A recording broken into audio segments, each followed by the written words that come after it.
दोस्तों नमस्कार। उम्मीद करता हूँ आप सभी लोग अपने घर पे अपने परिवार के साथ बिल्कुल सुरक्षित होंगे। और आज फिर हम चर्चा करते हैं सर एक विशेष टॉपिक पे।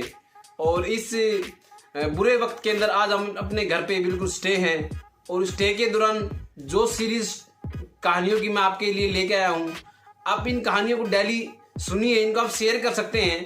प्रत्येक कहानी अपने आप में एक विशेष मैसेज आपको देके जाएगी और कुछ नया सीखने को आपको मिलेगा। इसके पीछे मेरी काफी वर्किंग होती है, तब जाके मैं एक स्टोरी का निचोड़ निकाल पाता हूं और उसी को समय के अनुसार आप तक पहुंचा पाता हूं। तो अगेन आपका वेलकम करना चाहूंगा। और आज हम बात करते हैं संघर्ष पे। इंसान का जीवन संघर्ष भरा होता है।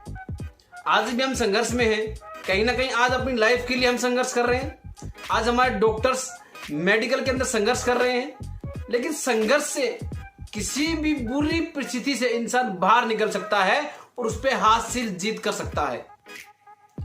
संघर्ष हमारे को एक चुनौती की तरह हमारे सामने आता है और एक संघर्षशील इंसान जो ये करने की ताकत रखता है उसमें विजय प्राप्त कर लेता है।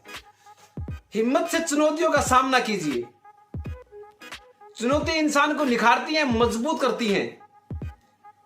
भविष्य में अगर ऐसी तो दोबारा आती है तो कभी उसको हम आसानी से हैंडल कर सकते हैं। यह एक स्टोरी है तितली और कोकून की। एक बार तितली कोकून से बाहर निकलती है। जब तितली जन्म लेती है तो वह कोकून से बाहर निकलने की कोशिश करती है। जैसे ही कोकून से बाहर निकला, तितली का सबसे बड़ा संघर्ष होता है। एक सज्जन महापुरुष एक रास्ते से गुजर रहे थे तो उसने देखा कि कोकून के अंदर तितली बाहर निकलने की कोशिश कर रही है। उसको बड़ा अच्छा लगा और आज वो ये देखना चाहता था कि तितली कोकून से बाहर निकलने के बाद अपने पंखों को कैसे फैला करके उड़ती है। जब तितली कोकून से बाहर निकल रही होती है तो वो बहुत ज्यादा संघर्ष कर रही होती है, क्योंकि वह संघर्ष उसकी जिंदगी को एक नया जीवन देता है। उसको एक नया जीवन मिलता है जब कोकून से बाहर निकलती है।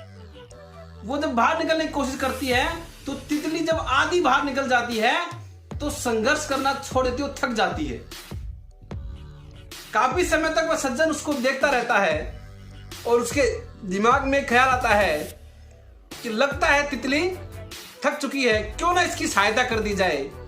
सज्जन के मन में दयालुता आती है और उसे लगता है अगर इसे बाहर निकाल दिया जाएगा तो ये आसानी से बाहर निकल जाएगी। और उसने किया भी ऐसे ही। कुछ समय उसने इंतजार किया और तितली का जो कोकून से बाहर निकलती उस कोकून को ऊपर से हटा दिया और हटाने के बाद तितली आराम से बाहर आ जाती है। अब वो जो देखना चाहता था ऐसा बिल्कुल नहीं हुआ।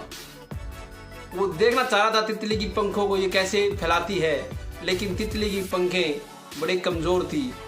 अब वो ना तो हिल पा रही थी और ना डुल पा रही थी। इससे हुआ ये, जब तितली कोकून से बाहर निकलती है तो कोकून के अंदर जो भी तरल पदार्थ होते हैं वो तितली की पंखों को इतना मजबूत करते हैं कि जैसे वो स्वयं बाहर निकलती है तो वो उसको एक बड़ा आकार देते हैं और वो उससे उड़ पाती है। अब कोकून हटने के बाद ऐसा तितली के साथ नहीं हो पाया और वो कमजोर पैदा हुई और वो कुछ खा पाई और ना कुछ पी पाई। कारण क्योंकि वो अब उड़ नहीं सकती तो अब वो कुछ कर भी नहीं सकती और कुछ समय के बाद तितली वहां पे दम तोड़ देती है। यह देखकर सज्जन को बड़ा दुख होता है और वो समझ नहीं पाता। इसलिए कहा है कि संघर्ष इंसान को निखारता है, एक नया जीवन देता है, एक नई चुनौती आपके लिए एक नई अपॉर्चुनिटी लेके आती है।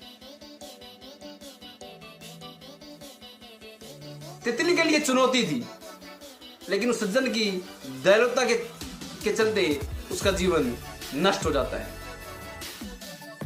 दया करना जरूरी है, लेकिन अत्यधिक किसी को सपोर्ट करना या उसको उस पर दया करना उसकी क्षमता को कभी बाहर नहीं आने देता। हम कई बार ऐसे करते हैं, अपने परिवार में करते हैं, अपनी टीम के साथ करते हैं, अपने एम्प्लॉय के साथ करते हैं। कुछ एम्प्लॉय हमें बहुत अच्छे लगते हैं, हम उन्हें विशेष सपोर्ट देते हैं, उनको ऊपर लाने की कोशिश करते हैं, लेकिन उससे होता क्या है,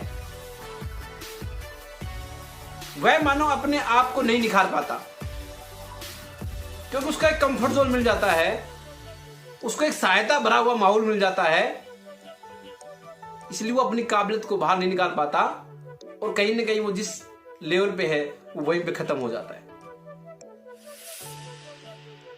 तो इंसान को हमेशा चुनौतियों का सामना करके जीत को हासिल करना चाहिए। तो इस तितली का सारांश यही निकलता है इस कहानी से कि हमें हर बुरी परिस्थिति के अंदर डट के उसका मुकाबला करना चाहिए और उस पर विजय हासिल करनी चाहिए। कि संघर्ष के बाद जो जीवन होता है वो बड़ा ही खुशहाल जीवन होता है। कहानियां उसी की बनती हैं जो संघर्षशील होता है। जय हिंद।